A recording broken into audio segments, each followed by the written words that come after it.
ప్రస్తుతం ఉన్న స్మార్ట్ యుగంలో ఏ ఇంట్లో చూసినా సెల్ ఫోన్లే దర్శనమిస్తాయి. రోజంతా సెల్ ఫోన్ వాడి ఇంట్లో ఛార్జింగ్ చేస్తాం. ఏ ఇంట్లోకి వెళ్ళినా స్విచ్ బోర్డ్ కు సెల్ ఫోన్ ఛార్జర్లే దర్శనమిస్తాయి. అలా స్విచ్ బోర్డ్ కు సెల్ ఫోన్ ఛార్జర్లు వదిలేసే అలవాటు చాలా మందికి ఉంటుంది కదా. కానీ అలా స్విచ్ బోర్డ్ కు సెల్ ఫోన్ ఛార్జర్ ఉంటే ఎంత ప్రమాదమో తెలుసా? తాజాగా స్విచ్ బోర్డ్ కు వేలాడే ఛార్జర్ కేబుల్ ను నోట్లో పెట్టుకుని అవం శుభం తెలియని ఓ పసిపాప కన్నుమూసిన ఘటన నిర్మల్ జిల్లాలో జరిగింది.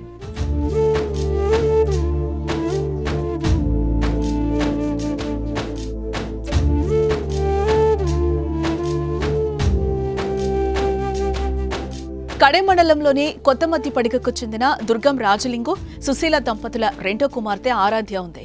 7.5 వయసున్న ఆ పాప గురువారం రాత్రి ఇంట్లో ఆడుకుంటూ విద్యుత్ బోర్డుకు వేలాడుతున్న సెల్ ఫోన్ ఛార్జర్ పిన్ను నోట్లో పెట్టుకోగా షాక్ కొట్టడంతో అపస్మారక స్థితిలోకి వెళ్లిపోయింది.